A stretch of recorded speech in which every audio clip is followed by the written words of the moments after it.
First of all, it was survival. With every day that you survived, you've learned something. And if you haven't learned anything, you didn't survive very long. I don't think that a fighter pilot, in general terms, can be concerned really over anything when he's about to enter combat. His objective is to destroy the enemy. And he uses all the experience and talent at his fingertips. He knows his machine, he knows the enemy, and he knows what his job is.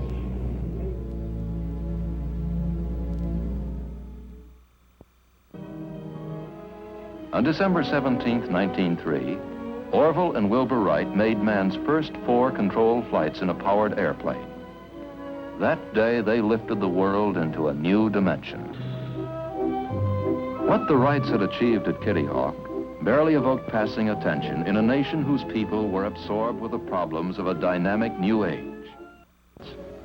The Wrights had offered to demonstrate their airplane to the United States Army shortly after their first successful flights. The Army declined, preferring to develop its small fleet of balloons as an air arm. Oddly, it was a young balloonist lieutenant of the Army who finally was instrumental in obtaining a chance for the Wrights and their airplane, Frank P. Long. After 4 long years of failing to recognize the Wrights, finally in December of 1907, the Board of Ordnance and Fortification granted the interview to Wilbur. At once, he inspired their confidence. This led to a contract in February of 1908 between the Wright brothers and the Signal Corps, in which they agreed to furnish an airplane that would fly 40 miles an hour, carry 2 persons, remain in the air for 1 hour, and, strange to relate, was to have some kind of a device by which, in case the motor stopped, it could be landed without crashing. In the summer of 1908, Orville Wright brought to Fort Myer, Virginia, the airplane that was to fulfill the specifications of the contract. Day after day, we watched him fly around and around the field in his tuning-up flights. And finally, on the 9th of September, he broke the world's record by staying in the air for over 1 hour. Another young Army lieutenant, Benjamin Falloy, had a chance to fly in the Wright plane at Fort Myer. On the day following the endurance test with Orville Wright and Lieutenant Lom, the Orville, with a quiet little grin on his face, invited me to be his guest on the crucial and final cross-country and speed tests. On July 30th, we took off on the final cross-country and speed test. Shortly after we straightened out on the course for Alexandria, Orville, with this same little grin on his face, told me that if he had to land anywhere on the route, that he'd pick out the thickest clump of trees he could find and land on top of them. Fortunately, the little engine that we had at the time carried us all the way through without any difficulty. And we finally landed back at Fort Myer Drill Ground with 3 world records, cross-country, 10 miles, altitude 600 feet, and speed 42.5 miles an hour. The United States Army had an airplane. The need now was for pilots. There in the fall of 1909, under Wilbur Wright's instruction, Lieutenant F.E. Humphreys of U.S. Engineers and myself were taught to fly, and at the end of some 3 hours, were soloed and told we were pilots. So in 1909, the military airplane was mated to the military pilot.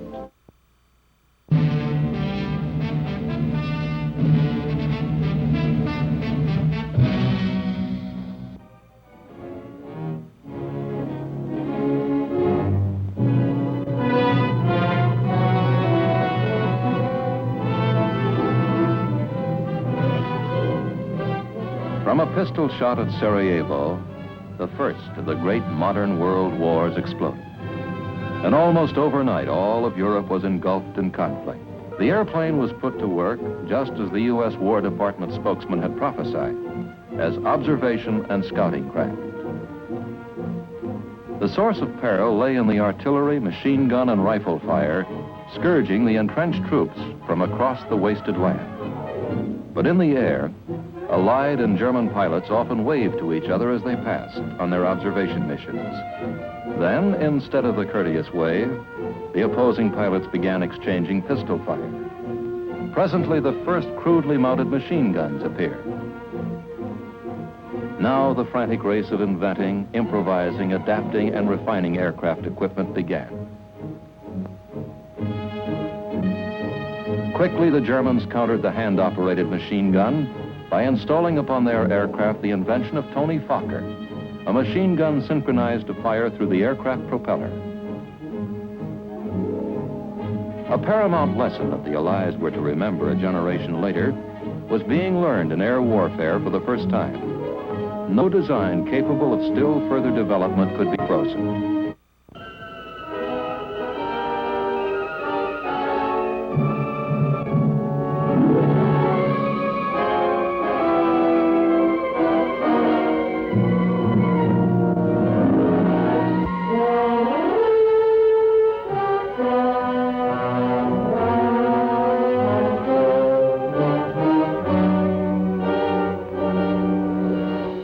Into a conflict in which European antagonists had been tempered by 3 years of savage battle, whose equipment had been perfected by the necessity of survival without regard to cost, the United States now plunged.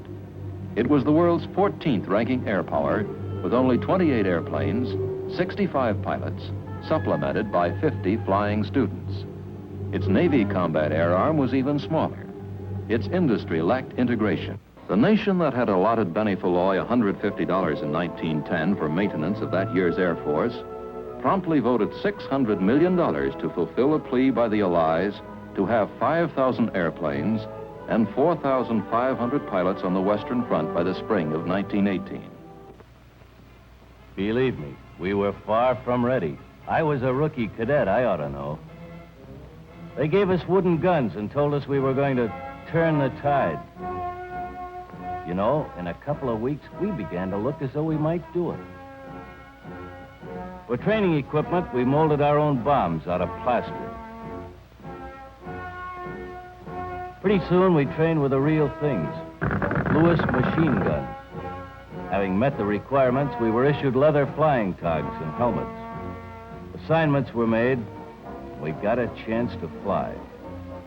First, we made a pre-flight check of the baling wire planes.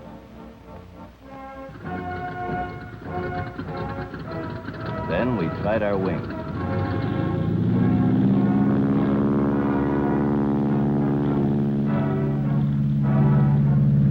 "50 hours in the air, a few bombs.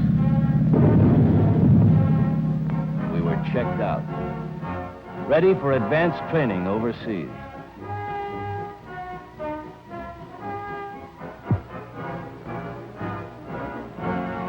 America was producing airmen, but we didn't have a single fighting airplane. Only a few of our leaders were wise. Newton Baker, Secretary of War, was one. He insisted supremacy of the air in modern warfare is essential. Woodrow Wilson was another. Some of us half-trained flyers went to Britain and Italy, but most of us went to France. There we found cities of wooden barracks and muddy streets. In outdoor classes, we practiced gunnery. Wooden models helped us learn how to lead a plane with our fire. Battle-tested aviators took time out from the war to show us how to handle the stick. Finally, we soloed.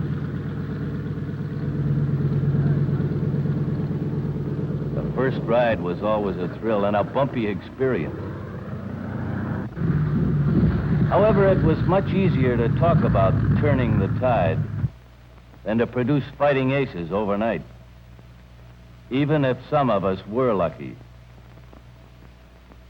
Late in 1917, France met the AEF's first Aero Squadron, commanded by Major Ralph Royce. His outfit was the first to see action, and they proudly pasted paper iron crosses over enemy bullet holes. Our commander was Colonel Billy Mitchell. America's first flyers were there. General Benjamin Falloy in command of supply and schools. Colonel Thomas Milling, head of Air Service Units, 1st Army. And Colonel Frank Lahm for the 2nd Army, commanded by General Bullard. When Major William Thor and the Lafayette Escadrille became the 103rd Aero Squadron, they brought a record of triumphs. Thor, 5 German planes down. Lieutenant Larner, 3. Lieutenant Merrick, 1. Lieutenant Tobin, 3. Don't forget the aces. Captain Field Kindley with 12 victories, and Major Raoul Lufberry with 17, before they were both grounded forever. The pilots of World War I made the term dogfight synonymous with their work. America's top ace, Captain Eddie Rickenbacker of the famed 94th Hat-in-Ring Squadron, reflects on the different approaches to combat of the pilots of World War I and the pilots of today. That individualism was possible because the planes were much slower. You'd stay in maneuver.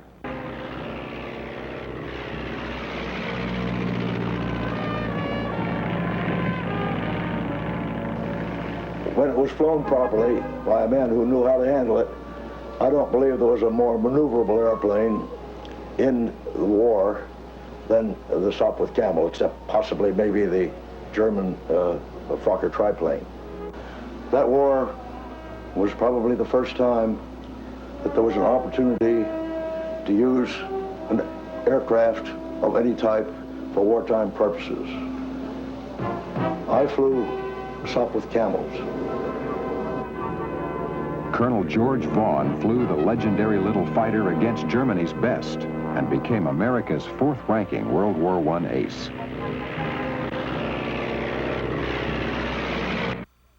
Allied air power struck back in force. The sky was a beehive of battle.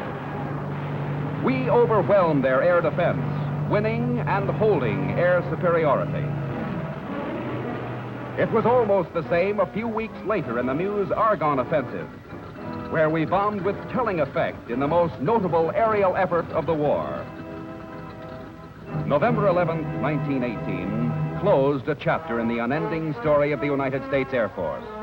Visual history has shown us some of the courageous men in uniform and out who cradled the dream of flight and gave us aviation.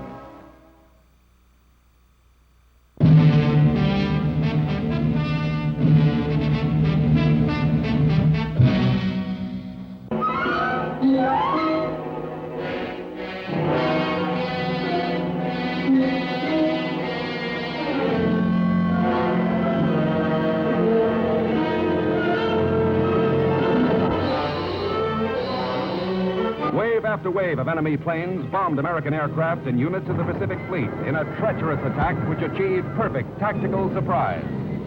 Other Japs went after U.S. fighters on auxiliary fields. In spite of the terrific pounding, our pilots and mechanics were able to get 4 P-40s and 2 P-36s in the air within the first 30 minutes and offer some resistance. In the face of overwhelming odds, Lieutenants Harry Brown, Robert Rogers, Kenneth Taylor, John Webster, and George Welch, among many others, fought back as best they could.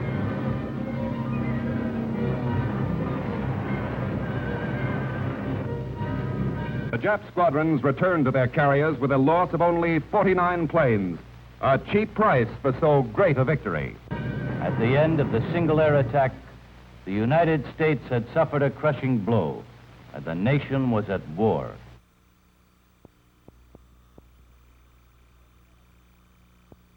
For the enemy, the situation worsened. Gasoline shortages reduced air operations. Squeezed into a steadily smaller pocket, they prepared to evacuate planes and key personnel to Sicily. about 20 men could escape in a Junker 52. High above them, the Allies watched and waited. Something big was coming. The German escape plan was put in motion. Near Tunis rose a group of more than 30 heavily armored Me-109 fighters. They were to escort a large fleet of slow-flying 52s.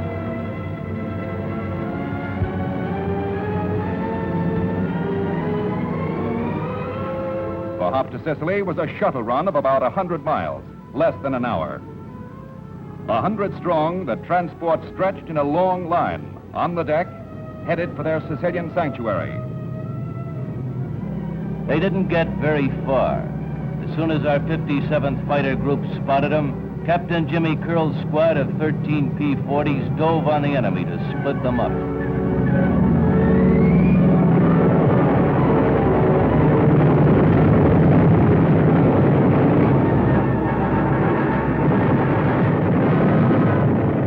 We had been chasing Germans since July 1942, but we never had a chance like this famous afternoon.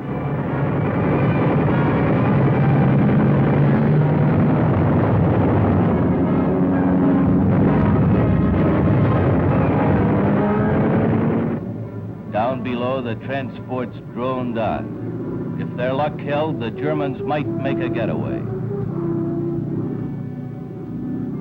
Their luck ran out.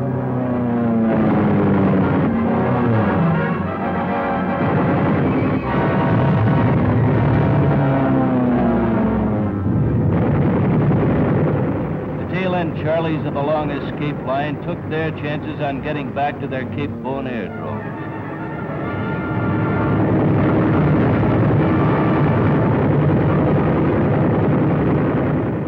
Some of them made it the hard way.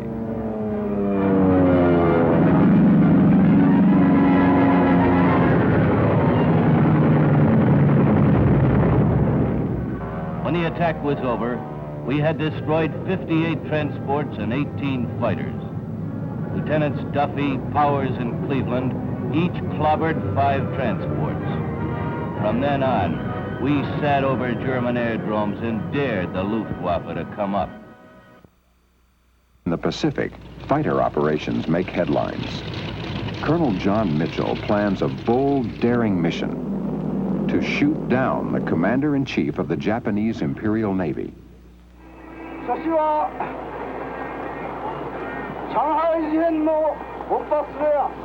Ground crews modify his P-38s for extended range and performance. We took off from Guadalcanal. I was leading the flight. We knew that he would be in a Betty-type bomber and that he would be escorted by Zeros. When I made landfall, I was about 1 minute ahead of the time that I had planned to be there, which was rather incredible when you think about it, because it was, as I said, I had no checkpoints, anything else all the way up there, so it was unbelievable almost that we happened to be there at the time we what. I knew that we had our man. I knew that we had him.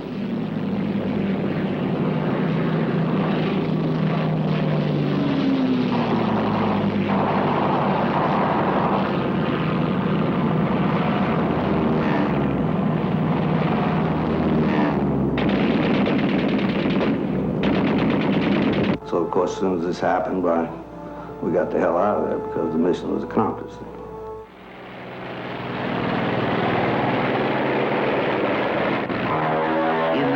Airspace over the Japanese fleet. What was it like to push over a dive bomber at 2 miles up and go whistling down to a gun-filled deck? You were keyed up, of course, and you were apprehensive of what was taking place, but due to the fact that we'd had many training missions, we were real seasoned. So I think the only thing that you had was the apprehension of whether you're going to make that bomb hit on that deck or not. But you were kind of thinking of that only, nothing else. There was nothing else in your thoughts. You were just doing the job that you're trained to do, and that was it.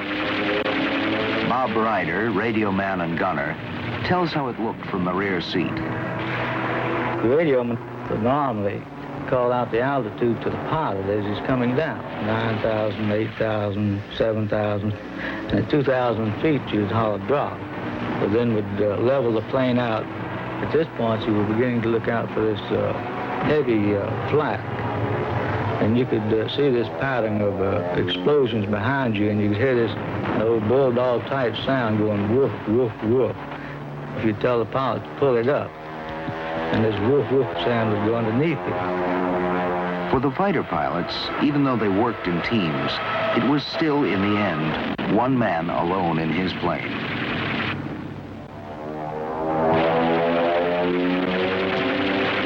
What does it take to make a good fighter pilot? Gene Valencia, a top Navy ace who won 23 and lost none, sums it up. He has to be aggressive. He has to love to fight. He has to love to tangle. But he does not, and he cannot do it foolishly. He has to know the performance of his aircraft. It's that simple. Simple? Another Navy pilot, Hamilton Quarter, remembers that combat flying is not an occupation that accepts errors of judgment. You don't get a chance to make but one mistake. Usually that one mistake is the last one. The enemy's flyers meet our attackers with skilled airmanship. Our naval aviators in combat for the first time fight against heavy odds. The enemy pilots are more experienced. Their fighter plane, the Zero, though lightly armored, is faster and more maneuverable than our Wildcat. Fighter ace Gene Valencia had great respect for his opponents. You didn't tangle with him alone. If you did, you were crazy. And I don't know any fighter pilot that will tell you he fought plane for plane with the Zero. And we did have to depend on each other. It was a matter of tactics. The rule was to fly always in formations of 2 or 4 fighters. And the basic tactic, conceived by Lieutenant John Thatch, became known as the Thatch Weave. You can't shoot anything if you can't bring your guns around to bear on it. I would ask myself, now what should we do if we're flying along in a formation? Let's say we've got 4 planes, 2 sections, and we saw an enemy. Well, if you think the enemy can outperform you, you don't turn and run, because he can catch you, and you'll be easy target. You turn toward them. Try to keep turning toward him so he can't get on your tail. I wasn't sure how well this would work, so I went out one morning and I got a hold of a young man named Butch O'Hare and gave him 4 airplanes and I took 4. It really worked. Edward O'Hare, one of the first aviator heroes of World War II, helped perfect the art of night fighting and scored feats like shooting down 5 enemy planes in a single engagement. One night, he didn't come back. Chicago's International Airport was given his name. Alexander Vrashew, a top Navy fighter ace himself, flew with O'Hare as his wingman. He had a way of presenting a problem not only in the air by example, but by quietly explaining it in a little more detail on the ground if needs be. But you got the message rather quickly and in a way that it stuck with you. Little things like maybe conserving fuel, looking over your shoulder at the right time, or at least before making a run or making an attack. And I can safely say that I saved my life a couple of times by remembering little rules like this. One subject is strictly taboo. In the wardroom, after a mission, as they count empty chairs, their only comment is breathing silence. The one thing that I've tried to keep with me when I lost friends, my fellow pilots, and pilots that I didn't know so well in my various commands, was that that individual was doing something that he loved. The Wildcat fighter gives way to the Hellcat and Corsair. Swifter, more agile, they fly higher and have better guns. The dive-bombing Dauntless is succeeded by the Helldiver. The torpedo plane Devastator by the Avenger. The Navy gives them letter-number designations like F-6F and SB-2C. The pilots have their own names for planes they dislike, such as Beast and Turkey. But the Hellcat wins a famous tribute from Gene Valencia. Well, I was so happy with the plane. When I got back aboard the Yorktown, I said if the F-6F could cook, I'd marry it. We were awfully proud of it. It was a rugged plane. It maybe wasn't quite as maneuverable as the Zero, but it could stay with it. And it was tough. In February 1944, the task force tackles the heavily fortified island of Truk, main anchorage of the enemy's Central Pacific Fleet, called the Japanese Gibraltar. Captain Armistead B. Smith found himself in history's greatest dogfight, in which our tactics and new planes paid off 15-1. The enemy put up a lot of airplanes. Then they began attacking, and they didn't stop attacking for the entire operation. Every time you turned around, you could anticipate another airplane. I had a lot of luck when I shot down 3 airplanes, but at the same time, I got shot down myself.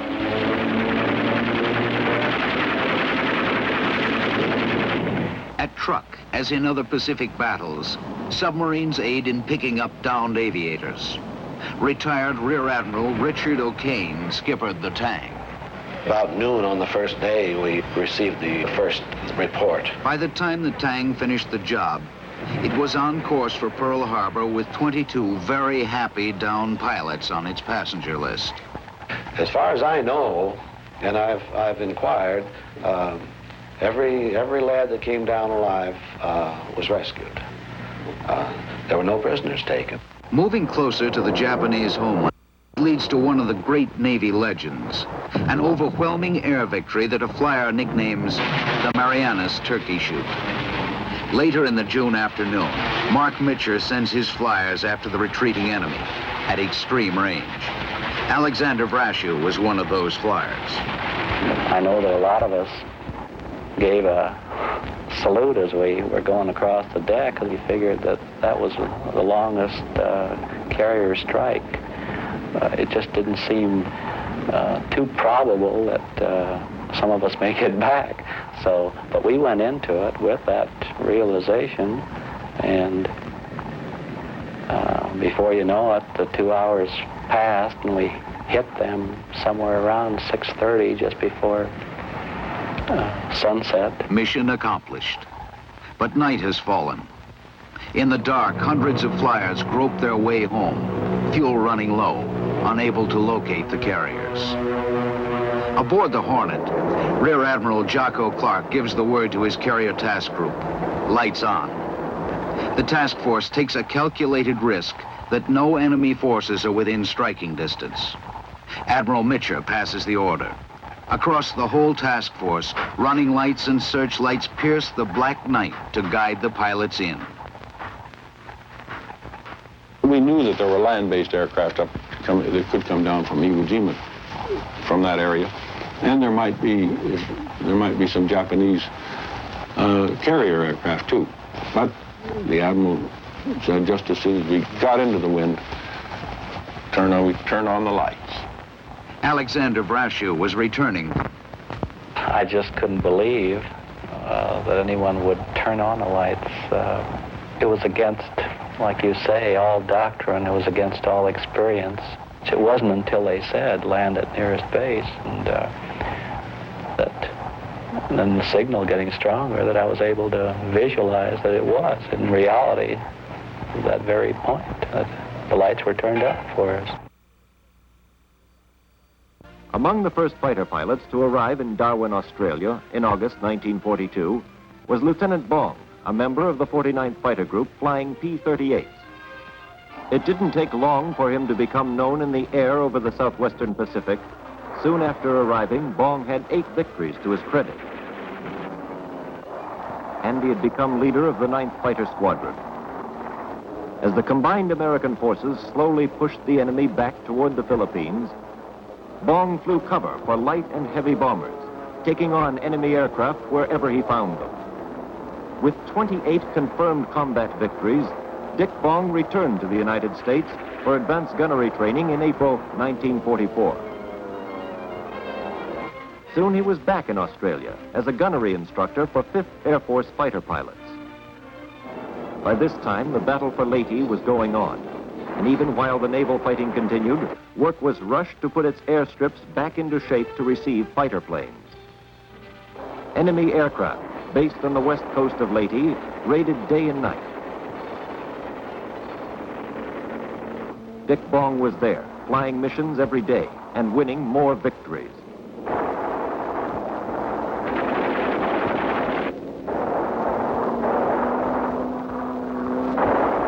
The Japanese stronghold was at Ormuk Bay. 12 times they sent convoys to reinforce their garrison there, and 12 times the 5th Air Force turned them back. The last Japanese convoy to be hit was in December of 1944. By now, Dick Bong had 38 combat victories.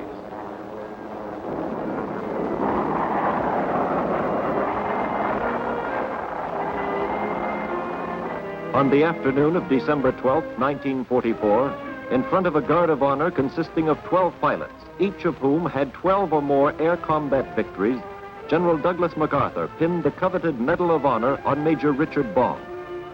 The citation read in part as follows. For conspicuous gallantry and intrepidity in action, above and beyond the call of duty, in the Southwest Pacific area, from 10 October to 15 November, 1944.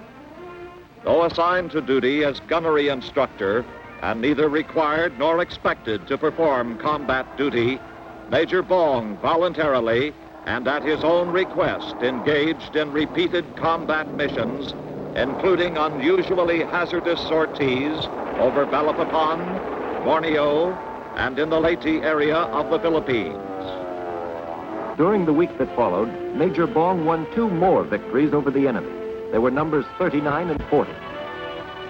After more than 2 years and hundreds of missions, Major Bong returned to the United States in January of 1945. Our objective was to keep the fighters from getting to the bombers at the time that I was there. And the German fighters were there to destroy the bombers. They weren't there to destroy the fighters. In other words, they avoided the fighters if they could. And it was up to us again to see that the bombers could make that round trip back again tomorrow after hitting their industrial complex.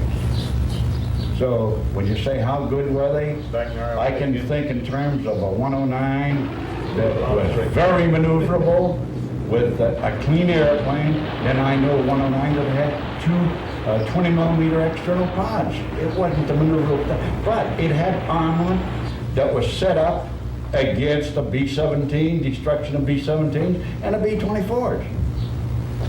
I ran into German pilots that were ranged from those you really felt sorry for. They obviously could hardly handle the airplane, let alone fight combat. That became more prevalent at the end of the war. I also ran into the one that I thought was the Red Baron himself. And if I hadn't had a P-51, I probably wouldn't be here.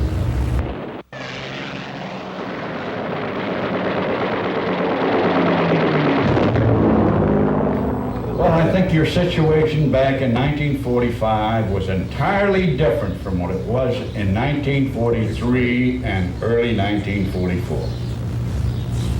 In other words, those were the days where Germany was fighting for its life. 1945, the life was already gone. It was a body just kind of gasping for air. But it was a real war for the guys that were out there doing the fighting.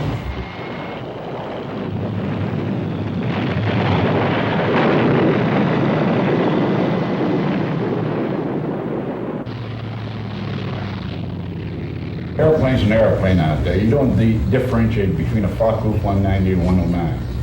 In other words, you attack when you have the advantage. And if you don't have the advantage, you don't attack. And if you're caught with your pants down, then you're in trouble. It's one thing you never did with the P-47. You never pulled back on that throttle. It was all the way forward whenever you were over Germany. Maximum power, and it wasn't the best airplane. In other words, it didn't respond like the Spitfire or the P-51. could take a lot of punishment. It took a lot of punishment, but that's not what we were there for. Nothing's ever premeditated in the war. You do what you've got to do. And when the airplane exploded in front of me, all I have to do then is hope that I don't hit the engine. I push the stick forward, and the debris came through my little vent. We didn't have pressurization, so it came through the vent, and I picked up a lot of particles, but the leading edge of the wing was crushed by the larger particles. But it was a P-47 that returned home. And that was a day that I had 20 millimeter shells. This was a 110 that I destroyed. I had 20 millimeter shells lodged in my cylinders. They were still alive. They weren't expended. They were things that fell out of the airplane exploded. Changing from the 51 to 47, and we did that when the wind started coming off the 51. And we were doing a lot of dive bombing. It's like getting out of a Porsche and into a truck and trailer. Oh boy.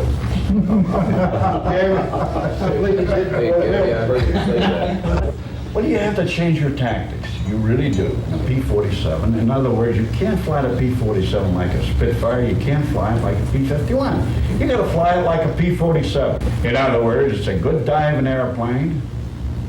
When you came with the P-47, early P-47 Razorback, it wasn't the airplane that you saw back in 1944 at a later date. You had paddle blade props, you had water injection, and you had a good visible canopy, a bubble canopy. So you had a new airplane. It was a new ball game. Sure. I thought it was 47 was a consistent airplane. It cruised at 190, climbed at 190, dove at 190. Well, no, that's when they were tied down. I've got a good friend now, Franz Stiegler. He shot down 26 of our planes. He lives in Vancouver, BC. But he's the first German pilot I ever found who admitted he flew against us. Yeah, they were always on the Eastern Front. The first thing they say is Eastern Front. General Gunther, who's here, the Gavin the Eagle thing, he's pretty straightforward about it. I mean, he's spent time in both fronts. He shot down 178 airplanes. I asked him, how many missions did you have? He says, well, we only flew when we had to, and we had to fly all the time. He says, I lost count. He says, upwards of 1,000 missions in combat. They flew sometimes 5 times a day. Yeah. All they had to do is take off and go straight up. That's right. I asked him, how many times have you bailed out? He says, 5 times. Well, Franz shot down 26 of our planes, but he went down 16. He bailed out 11 times. Over his own territory. He bailed out 11 times and crash landed twice. Yeah. And they put him in an airplane and they put him in another airplane and back up. And he's got a very distinctive mark of depression in his forehead. Just exactly the width of a .30 caliber bullet from a tail gunner in a B-17. Just bounced one off his skull.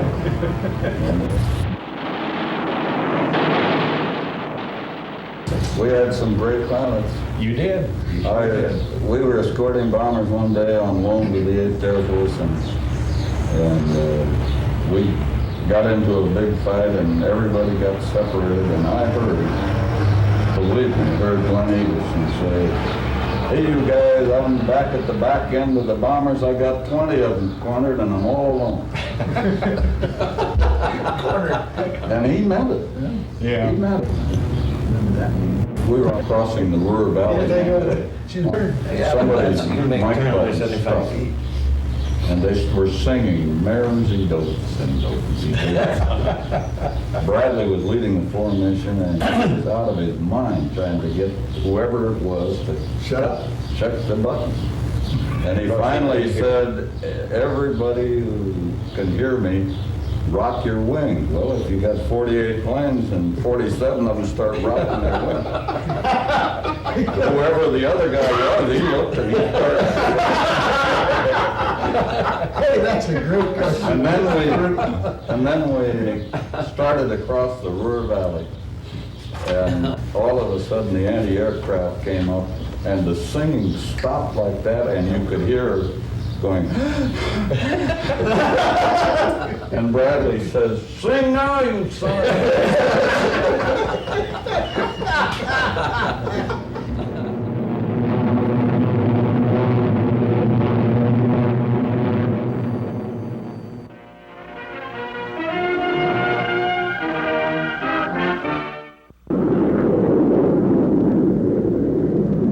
In the years that followed the creation of the Air Force, the research and development projects initiated during and immediately after the war began to bear fruit.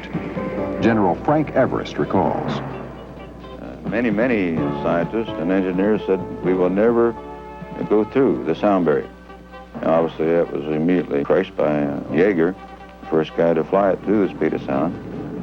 Yeager, of course, checked me out in the X-1, and he had finished taking it up through Mach 1, and I was going to go foul it too. I rode in the cockpit of the B-29 because the B-29 climbed at 180 miles an hour and the stalling speed of the X-1 was 240 indicated. So I waited until I got above 12,000 feet before I came down a ladder and got into the cockpit of the X-1.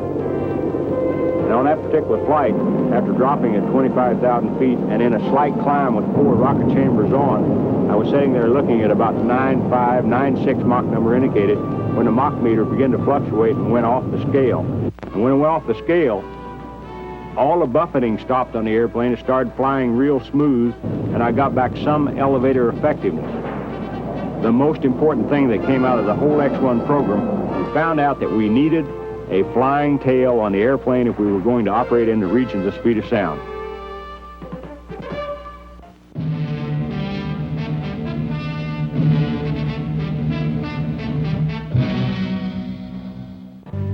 In the summer of 1950, recruits for the Air Force were arriving at training bases in increasing numbers.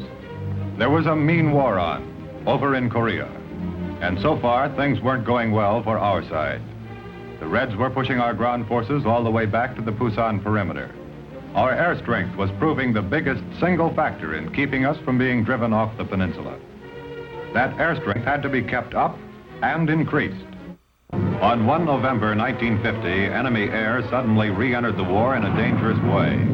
In other words, the Russian-built MiG-15s made their debut in Korea. Our F-80s take on the MiGs. F-86s have been sent for, but in the meantime, the F-80s do all right. It was in an F-80 that Lieutenant Russell Brown shot down the first MiG, the first of many. Cameras mounted on the wings of our fighters automatically photographed the air battle. As fighting aircraft, the F-80s were decidedly inferior to the MiGs, but our old jets were much better handled. The F-80s more than held their own because of the superior skill of our pilots.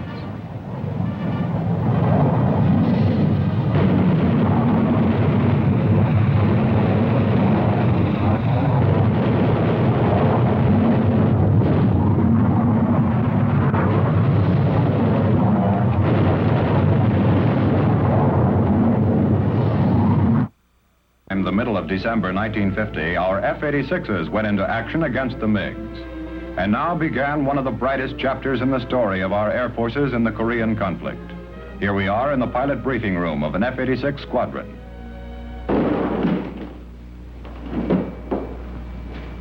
Hello, fighter sweep of day. In this area right here, we'll start engines as indicated on the board. Here's the plan. The first 4 flights into the area will stay below the contrails and keep a close watch on the fighter bombers. The last 2 flights will go above the contrails and check very closely for any MiG aircraft that might come in above the con. Now, if you see MiGs up there today, call them out. Give their altitude, direction, and geographical location on the map.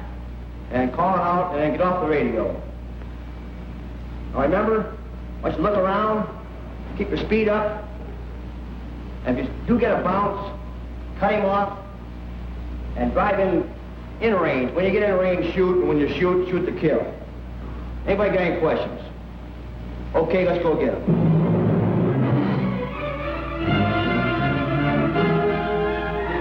now for MiG Alley, that wide band of airspace over northwest Korea infested by the enemy jets.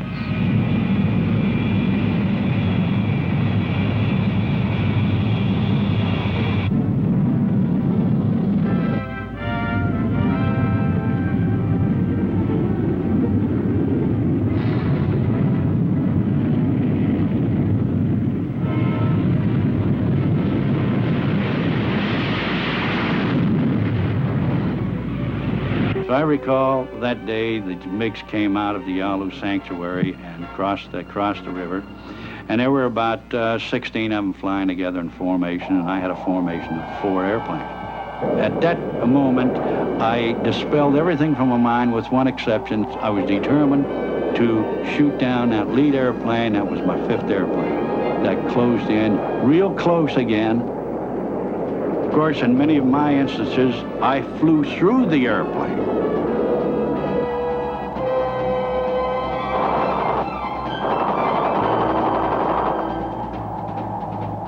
The airplane exploded, and there was no question in my mind that he was destroyed. Our F-86s had this great advantage over the Russian-built MiGs. They were better handled. Simply as aircraft, the MiGs were at least the equal of the F-86s, and the enemy had a lot of them. They usually outnumbered the F-86s, sometimes by as much as 3 or 4 to 1. But our pilots were much more skillful than theirs. This was the big reason that we destroyed 8 times as many of their fighters as they did of ours. During the entire war, 827 MiGs were down. We lost 112 jet aircraft in air-to-air combat.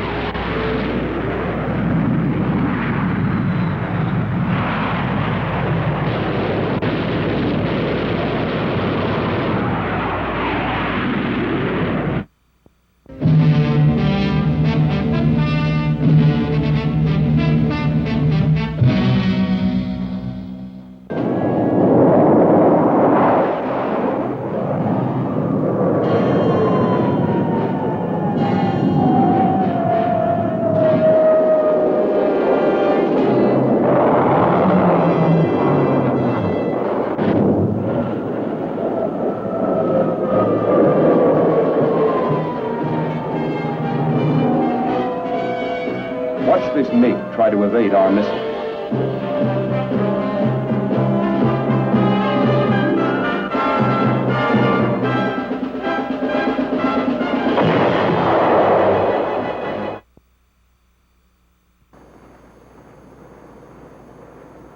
You don't simply climb into the world's fastest, most high-performance military jet and go for a joyride. Before you can get close to the airplane, it takes days of indoctrination, ejection seat drills, decompression chamber and physical qualification clearance, and jungle survival training.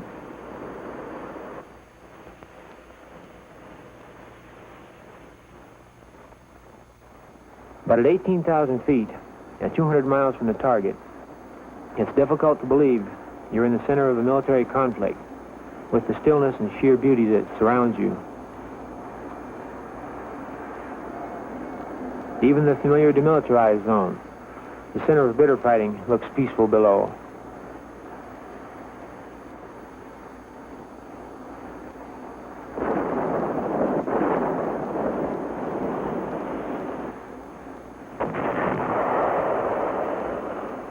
Once the target is hit and you're on your way home, another anxious moment may be in store for you. Phantom jets absorb fuel at a startling rate and often require fueling in flight by Marine C-130 flying gas stations, a delicate and precise maneuver.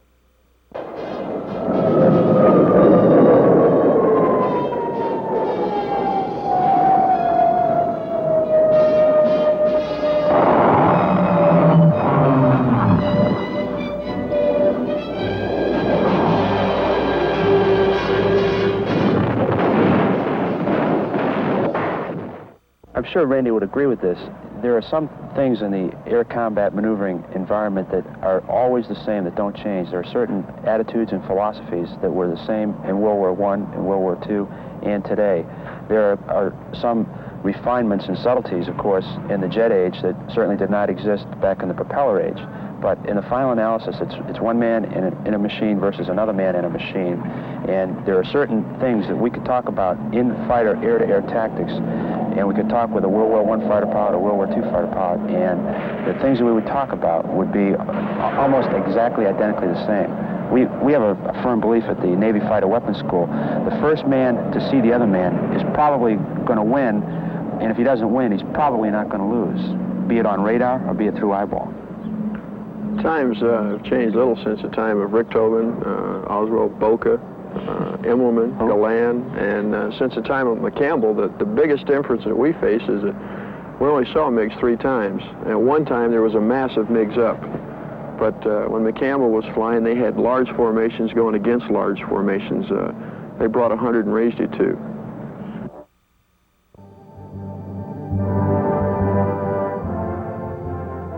I don't think that a fighter pilot, in general terms, can be concerned really over anything when he's about to enter combat. His objective is to destroy the enemy.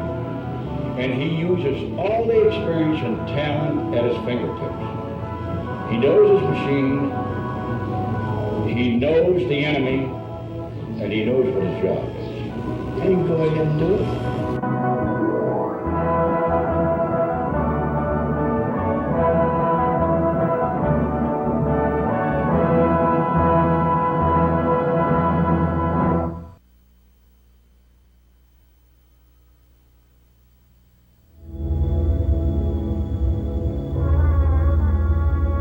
Today, many countries around the world must guard their borders against possible sudden attack.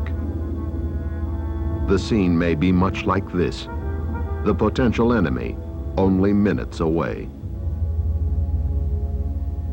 The first line of defense is tactical air power. The need is for quick response, high performance, and the ability to fly again and again and again with only the aircraft, the men, and the supplies at hand.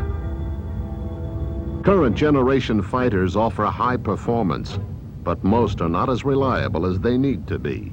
Operating and support costs are high. Aircraft availability is low. Only now, with the new technology of the 80s, is it possible to have a fighter with both high performance and reliability.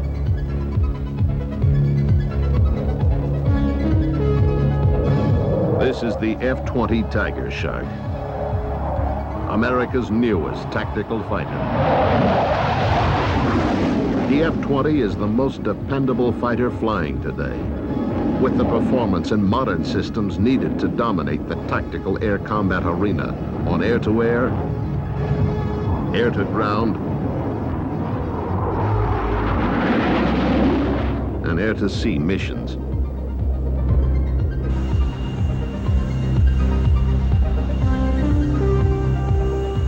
Retired U.S. Air Force Brigadier General Charles E. Chuck Yeager.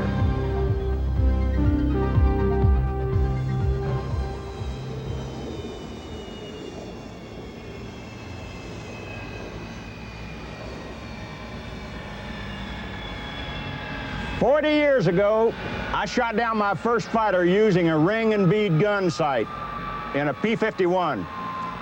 Now, the air combat arena of today is so lethal that if you're not flying a fighter with current technology, chances are you'll never see the guy that shoots you down. In the old days, we wasted a lot of time trying to maneuver around on the tail of an airplane to use your gun or get into the envelope of the old missile systems. But the object today is to strap your fanny to a 9G fighter with an engine you don't have to worry about, and with an advanced avionics system that gives you the capability of managing all of your weapon systems without even looking in the cockpit or taking your hands off the stick and throttle. The object today is to aim and shoot, and the guy that does that first wins. If you don't, you lose. It's that simple. For air defense, the need is to get off the ground fast with modern weapons, to make the intercept quickly and to maneuver rapidly. The F-20 carries up to 6 Sidewinder air-to-air missiles and can simultaneously employ Sparrows and sidewinders, the Tigershark will also carry the new generation AMRAAM medium-range missile. You're on strip alert. A low-flying, high-speed intruder is detected 80 miles from your base. In the Tigershark, you can respond faster than in any other fighter in the world today. With its self-contained cartridge starter, the Tigershark's engine reaches idle power in 19 seconds. Its laser inertial navigator aligns in 22 seconds to an accuracy of better than 1 nautical mile per hour with a clutter-free radar target display and front aspect weapons firing capability.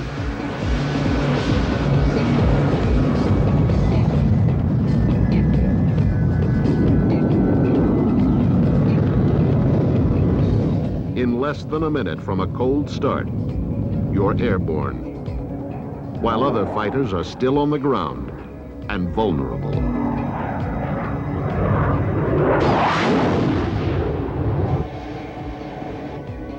Your combat information comes on 2 display indicators, all digital. The F-20's pulse Doppler radar has more than 8 times the detection volume of conventional pulse radars. You can detect fighter-size intruders up to 48 miles away, look up, 31 miles away, look down. The track while scan mode tracks up to 10 threat aircraft and prioritizes up to 8 for maximum situation awareness. In less than 3 minutes from the alert, you're 20 miles from base, flying faster than Mach 1. With the F-20's look-down radar, you're locked on to the low-flying intruder. Pilots in current frontline fighters would only now be breaking ground. Controls on the stick and throttle reduce your workload. Select radar modes. Weapons, Sparrow and Sidewinder missiles, and head-up display. You never need take your eyes off the target. In less than 4 minutes and 38 miles out, you employ front aspect weapons to make the intercept. For close-in maneuvering, the need is to point and shoot first. The F-20's new aerodynamics and 18,000-pound thrust class engine produce quick, tight turns. With a combat thrust-to-weight ratio of better than 1, the F-20 has the power to rapidly accelerate above corner velocity. The Tigershark is hard to see and has a very low radar cross-section. It has no restrictions or limiters on angle of attack, roll rate, or yaw. An advanced digital flight control system lets you do exactly what you want, even through hard maneuvers. The F-20 is powered by the most advanced and dependable production engine in the world. You don't have to worry about compressor stalls or throttle restrictions in the Tigershark. That's not the way it is in most fighters. Throttle bursts from idle to full afterburner have been achieved at 45,000 feet at 47 knots, unthinkable in most current frontline fighters. For air-to-surface missions, the need is for payload radius, accurate navigation, and weapons delivery, day or night, in adverse weather and at low altitudes. The F-20 carries a variety of ordnance, Maverick missiles, 30mm gun pod, laser-guided bombs, as well as the Harpoon and conventional weapons. Loaded with 5 Mark 82 bombs and sidewinders for self-protection and 2 330-gallon fuel tanks, the Tigershark has a combat radius and a low mission profile of more than 340 nautical miles. Its high combat radius in the same configuration is 550 nautical miles. And with the F-20's laser inertial navigator, you're off the ground and on the way to your target more rapidly and more accurately than in any other tactical fighter. A single F-20, configured as a tanker, can extend the strike range of a flight of 4 Tigersharks by more than 25%. The F-20 radar's real beam ground mapping mode has a range of 80 miles to help you navigate and locate the target at low altitudes. The freeze mode lets you continue to navigate without emitting radar energy, increasing your chances for surprise and survival. A single switch calls up weapons release programs stored prior to takeoff. a conformal countermeasure system, chaff flare, radar warning receiver, and the agility of the Tigershark enhance survivability.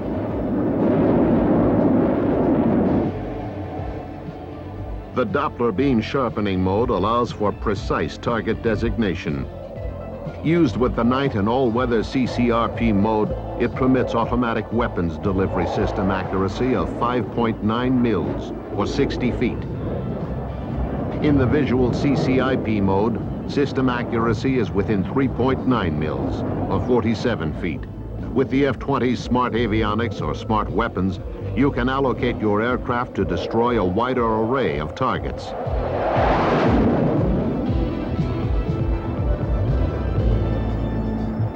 The multi-role Tigershark also gives the tactical air commander the combined capability to conduct both strike and surveillance missions over water. With the F-20 radar's Doppler processing mode in C2 operation, vessels in rough sea states are shown on a clutter-free display. With the freeze and moving target modes, you increase your chances for surprise by firing a harpoon missile from over the horizon. Flying at 4,000 feet with three 330-gallon fuel tanks, the F-20 on a single mission patrols 60,000 square miles, equal to 2/3 of the Arabian Gulf, or the entire Gulf of Thailand.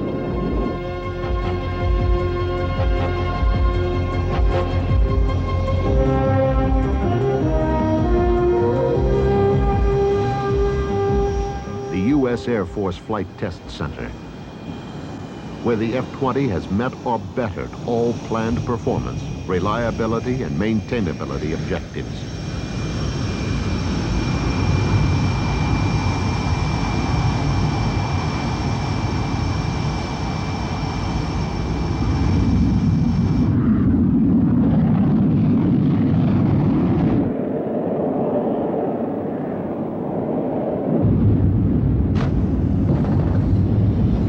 Tigershark was designed from the beginning with reliability and maintainability in mind. Over the past 2 years, Tigersharks have logged more than 800 test and demonstration flights with a combined mission availability rate of 97%.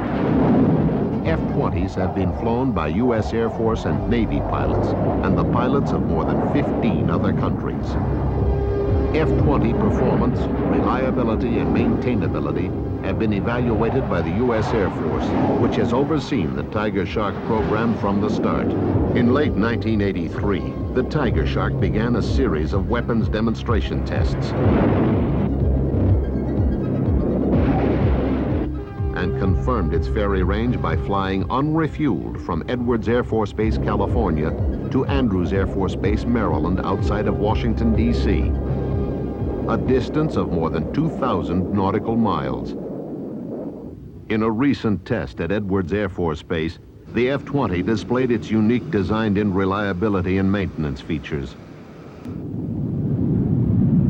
During the realistic exercise simulating the first day of combat, the F-20 was tasked to fly continuous intercept missions against simulated targets.